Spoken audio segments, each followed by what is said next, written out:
Hi, welcome back, everyone. Today is part 2 of a checklist for parents with young adults. And this really was born out of a conversation that Alex and I were having around navigating this season of life with young adults. So, whether you have older teenagers, maybe they're seniors in high school, they're just launching to college, they're in college, or they are moving on from college into the adult world, or they're fully in their mid 20s and already living that. Whatever stage you're at in parenting, we're with you. We are having these conversations offline. And we thought if we're having these offline, we need to talk about them online because chances are you're navigating these same things. And so if you have not listened to part 1, please stop, go back, listen to that first, which was last week. And then this week, we're really diving into just continuing the conversation around how do we help walk alongside our young adults. So, Alex, we are going to dive right into Mhm. relationships. How do we navigate our new relationship with these young adults? Now, it's new and it's not new, right? It's not new because we have a whole history. We've been Mhm. parenting them a lot of years, but it is new because the dynamic is changing. Mhm. Oh gosh, well that's the question of the hour, right? Mm. How do we navigate through this? And it's funny, often when we do these two-part series, we record back to back. And in this case, we have had a few days in between recording part 1 and part 2. And in these 3 or 4 days, I have been considering, remembering all of the things we talked about in part 1 because it just keeps coming back, coming back, coming back. Mm. So I'm going to reiterate that we are in the middle of this. And it is a move, I think, into a coaching role and a cheerleader role. And it's so hard because as parents, we have been in control often of so much of our children's lives. Now, if things have had a healthy, typical progression over time, we have surrendered some of our control as they have entered the teen years and been able to make some choices. And if you have younger kids, like that's the right and appropriate thing to do if your kids are typical kids. And I say that because I know that developmentally and situationally, everybody's in a different position. But in the typical trajectory, teenage years are meant to be those years of letting go some. And now, as they step into young adulthood, it's a really letting go of that grasp. And it is hard. So the idea of a coach is really helpful for me as I think about when a situation comes up and I have to stop myself and say, okay, what's my role here? If I don't just react, which sometimes I do, and then usually if I just react without thinking, I regret it. Side note. But if I pause long enough to say, what is my role here? The idea of how would you coach them offers a good paradigm for me. Yeah. And I think about what a coach does. A Mm-hmm. coach asks better questions. They ask really good questions that get to the heart of things that allow that person to be the expert in their own life. One of our main quotes that we say all the time is that, well, our client is the expert in their own life, and we're just drawing out the answers that are already within them, helping them clarify their thinking. It does help me to think about that I am no longer making their decisions for them or trying to influence, which is really hard because Mm-hmm. often I go into the conversation, I'm just being honest, wanting to influence that decision. And yet we really do have to switch mindsets and help them because that only empowers them for their adulthood. And it frees up our relationship because then if they're not feeling pressure from us to make certain decisions or do certain things, it's not coming from us. We're not the ones that can be blamed when things don't go Mm-hmm. well. They have chosen, and Mm-hmm. they're the ones walking, they're the ones who are captains in their own life, making their own decisions. And that's Mm-hmm. ultimately a really good thing for our relationship. Mm-hmm. Well, and I think of other types of coaches like a sports coach or a music coach who is watching an athlete or listening to a musician. And usually they do have a role where they do give feedback. Mm-hmm. But in that role, the person is usually wanting the feedback and there is a goal in mind. Like, I'm going to coach you to be able to run faster, or I'm going to coach you to be able to be more precise. Talking to our young adult about what is your goal here? And would you like my feedback on what I'm observing and how it is pushing you towards that goal? For those of us who feel like, but I do have some wisdom to offer, I do have lived experience, and there are a lot of warning signs flashing before my eyes, that sometimes it is okay to say, would you like my feedback here? Because I am observing some things and I have heard from you that X is your goal. Is that still your goal? Would you like my feedback on what I'm observing? Yes, which is the key, right? Is that Mm-hmm. you're getting more, rather than just giving unsolicited feedback where they feel pressure from you. Mm-hmm. It's, do you want this? And I really have gotten in the habit of saying that when they ask me something, do you really want my opinion on this? Mm-hmm. And it is so interesting how differently it's received when they are like, yeah, I do. Okay, let's talk about some things that influence our relationship with our young adults. And these can be factors that are just present. So let's talk about significant others first. Alex, Mm-hmm. talk to us about that situation. Just how you navigate areas that may feel gray sometimes. Yeah, well, I think it gets back to what are their goals in a relationship and asking just some questions around that and asking permission to make some observations. Like, I know friends, I haven't done this, but I know friends who have seen some warning signs with their daughters specifically and a boyfriend. And they have said, can I give you some feedback on what I'm observing? And again, those warning signs that are there that you don't want to just ignore. So there's that. I also think remembering in the early stages of a relationship, I think as moms, we can fast forward mentally to when they're married and when they have kids and what is that going to look like on Christmas morning, and to pause and say, they've gone on 3 dates, or this is not a forever relationship yet. And so putting things in perspective, I think, can help as Mhm. far as right sizing where is the relationship now. Mhm. What about for And you? I think your kids are a little bit older than me, so you have probably had more experience in this. Oh, I know you've had more experience in this area. So how do you navigate around this significant other relationship situation? well, I piggybacking on what you just said, one thing I have realized is that we may see things before them, Mm, but they still have to come to it in their own timing. mm, Or they may not be open to what you have to say or your observations until a certain time. And I'm thinking of a very specific situation where this occurred with one of my kids. And I had to be patient and wait a little bit. But I was so glad I did, because by the time this child asked me for my input, it was received. And then it was like this young adult's eyes were opened. I think that's helpful, is for us to remember, just because we think something, we don't have to say it right away. We get to also sit with those thoughts over time and confirm if mhm, they're true or untrue. mhm, And if they are true, they're not going to go away. And hopefully, and pray for it. Pray for an opportunity to be able to speak some of those things that need to be spoken. Pray for the right opportunity and be patient for it. And so that is mhm, one thing that I've learned. mhm, And I would also say something I've been really learning recently is just the power of open communication. This is our perspective on something, that's your perspective on mhm, something. And then feeling like we're coming to maybe an understanding of each other and what we're comfortable with and where we're at, and then moving forward together. But just having open communication. mhm.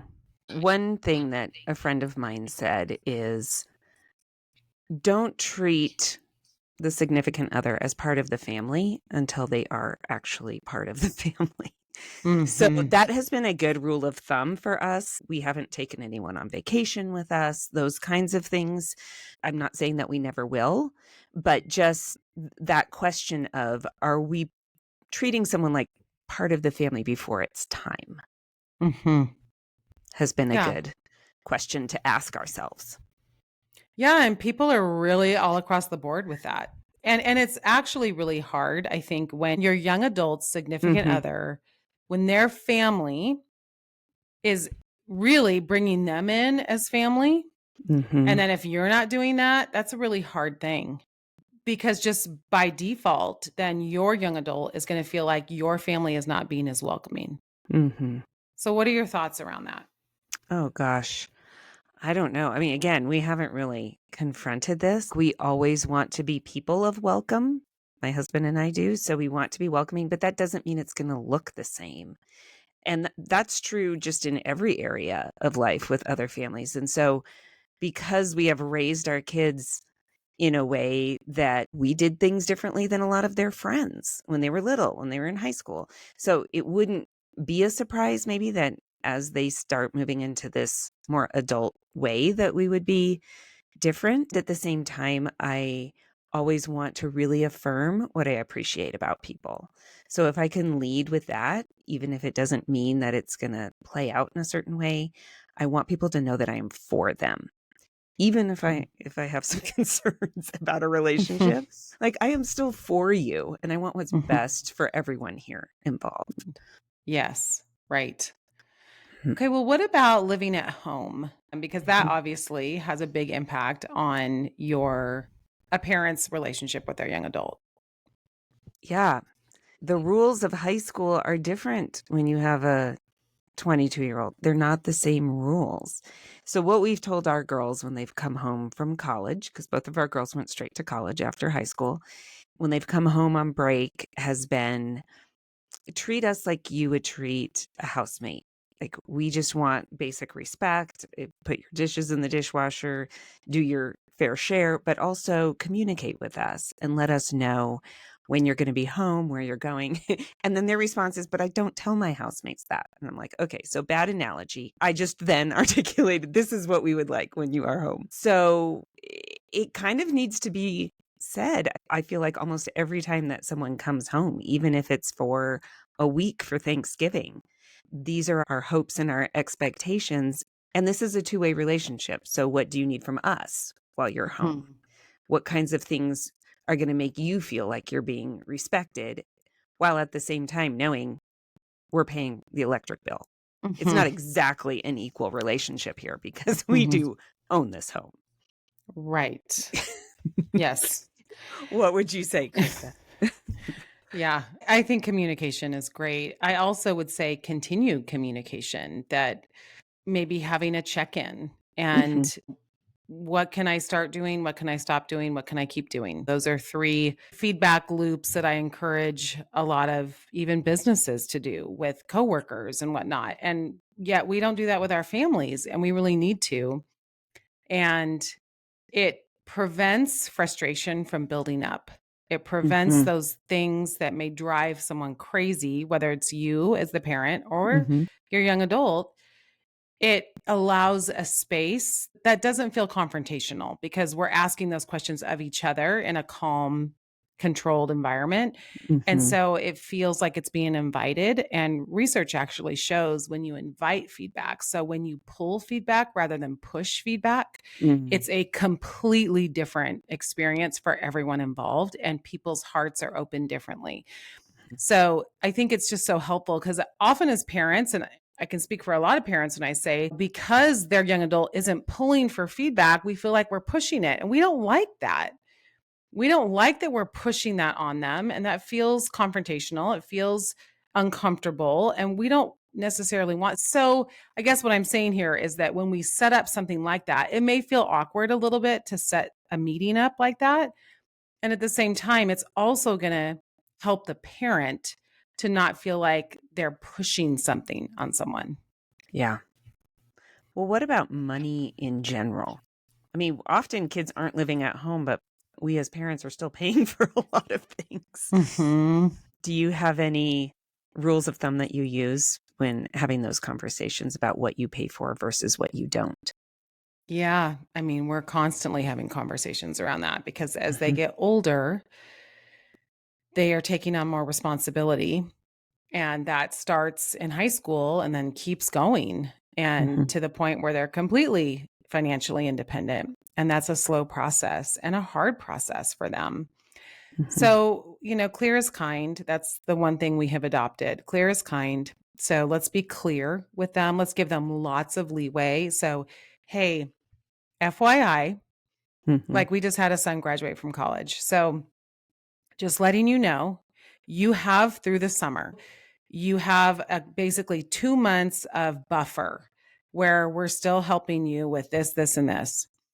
And then after that, you are completely on your own with all of it. I mean, other people would disagree with that and say, no, the second they graduate from college, they are 100% on their own. We decided to have a little bit of buffer just to kind of help him really get that bank account built up and ready because mhm.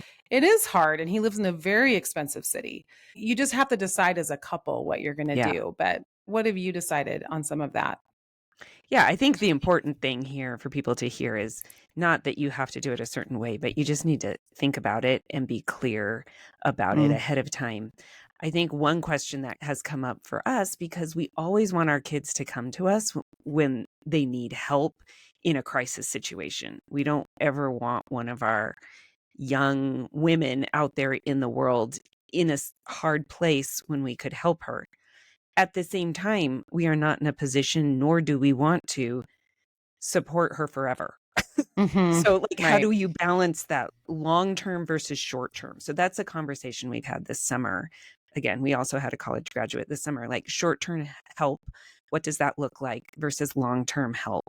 What does that look like? So, for example, she can stay on our health insurance, and we have no problem with that until it doesn't cost us any more to have her be on Mm, there. So, and it's a huge help to her. Okay, great. That's an easy no-brainer. But then that's going to end at a certain point. So to be clear mhm. about that. But then there are other things that are more discretionary for us. Like, no, this is our money that we are going to help you with. And so we've talked a lot about plan A. This is your financial plan A, and this is your plan B. And there needs to be a plan B in order for us to put money into plan A. And Mhm. so, again, just clarity.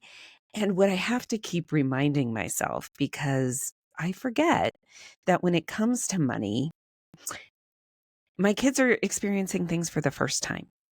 And Right. I forget that. Like, why didn't she think about that? You know, whatever Mhm. child, why didn't she think about this? Or why didn't, and then I have to remember because she never has. She's never thought about this before. And when I remind myself of that, then I am much more patient in the process. It is weird. Like, Mhm. I'd say because we're going through this for the first time, where we have covered all of her expenses up till now, and now we as parents have to decide. We're the boundary setters here. Mhm. She's not, we are. And so we need to have conversations together about what we want that's going to set her up for success as she launches into the world as an adult. And that's really what Mhm. we want. We are for her. And we know that Mhm. some things that we help with are going to help her, but some things that we help with might hinder her really living into independence. And Right. so it's that balance. And dang, it's hard. It's really Mhm. hard. It is hard, and I think what's especially hard is when they struggle to not Hmm. rescue them. That's what I Hmm. find to be the hardest.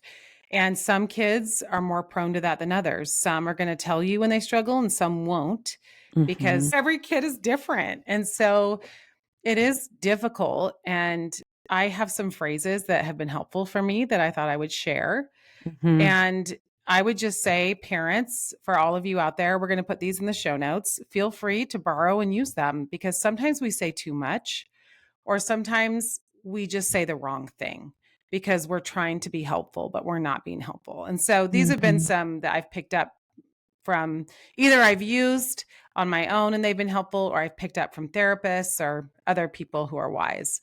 So, one of the easiest ones we can say is that sounds really hard. So simple, but Hmm. that sounds really hard. Or I know you will make a thoughtful decision. Like that really gets to belief in them. And we talked about that in the part one. Same thing, belief. I believe you will find the courage you need to get through this.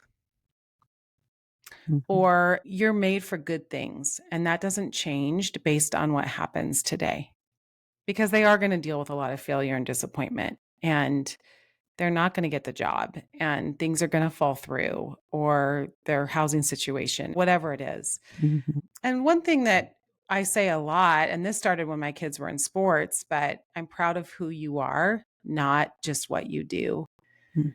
And I think that's just always a good reminder. And then some others are like, you don't need to have it all figured out. You just need to keep showing up. And that really gets to what you were just saying is that they actually don't have it figured out and they're learning as they go. So just to remind them, it's okay to fail, just keep showing up. Mhm. And then this is a good one. I know this is your decision. I trust you'll figure it out and I'm cheering for you. Mhm. Yeah. Those reflect the you are statements we talked about last week. Who you are is more important than what you do. This is who you are. And having someone say, I trust you'll figure it out. I mean, I like hearing that. But Right. it's that boost of confidence that we keep saying you're just in the exact right spot that you're supposed to be. Like this is Mhm. totally normal. What normalizing things? This is normal for you to be experiencing these complicated feelings and you're in just the right spot. Yeah. You're doing exactly what a 20-year-old or a 23-year-old is meant to be doing. Mhm. And it's hard. And we remember the hard thing is I do have to work really hard to remember how hard it was because I remember the good stuff. But when I think about it, I think, oh, yeah, no, it is hard when you're lonely, or it is hard when you feel broke all the time, or whatever it is. So those are Mhm. good, really good. It was funny the other day, I was trying to be really good about not giving advice. And so I said, I wonder if it would be a good idea if you blah, blah, blah. And my daughter was just confused. She was like, so are you telling me to do this? And so that's when clear is kind too. Like I Mhm. was trying to softly give advice and Mhm. it just ended up being confusing. So Right. also when it's time to give advice, just say it plainly because then it's just confusing. I thought this was interesting. Lisa D'Amour, you know who she is, wrote in the New York Times just last week.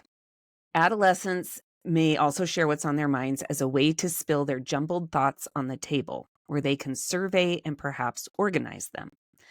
Adults can help create the space teenagers need to do this, so long as we remember to listen without interrupting and hold back from adding our own thoughts to the pile.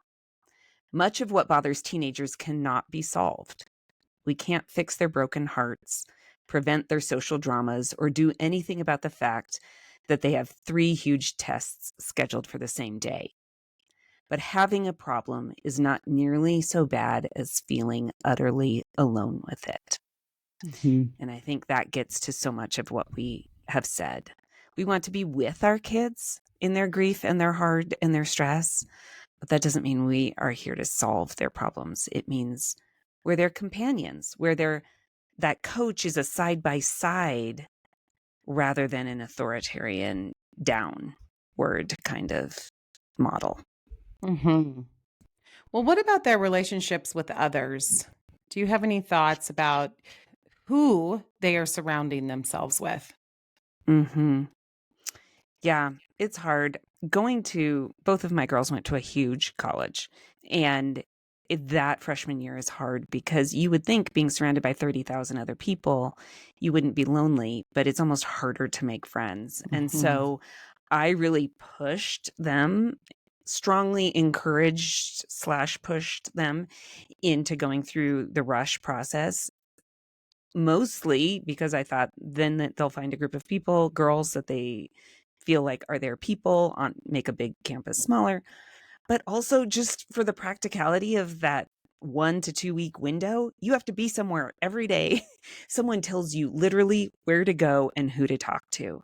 And that can just be helpful. So it doesn't have to be the Greek system. It can be anything where a young person feels like, no, I'm supposed to be here. I don't have to walk in and say, do I fit? Do I not? But if they sign up for something and part of the signing up is that you've got a place, like you're in the band, you're second chair trombone, or you're on the team, even if it's just a very relaxed kind of team, and you're supposed to show up, I think that is a structure that transitioning from high school into college is often needed. Yeah. And then I also think transitioning from college into the adult world where they're used to Mhm. being surrounded by people in college and then suddenly everyone disperses and goes their separate ways is tough. And so, really Mhm. helping them think through how do you set yourself up for success? Because is that going to be where you're living in community a little bit still to have that web of support under you? Are you okay with one other person? But what if that one other person has a girlfriend or boyfriend and they end up spending all their time with them and then you're alone a lot? These are just all things to help them think through is Mhm. what is going to be your network of connectivity, because we know every study, everything that comes out, every Blue Zone documentary, community matters, people matter, relationships are critical for someone's mental health and well-being. And so just really helping them think through who are you surrounding yourself with and how are you getting that network of support, whatever that's going to look like.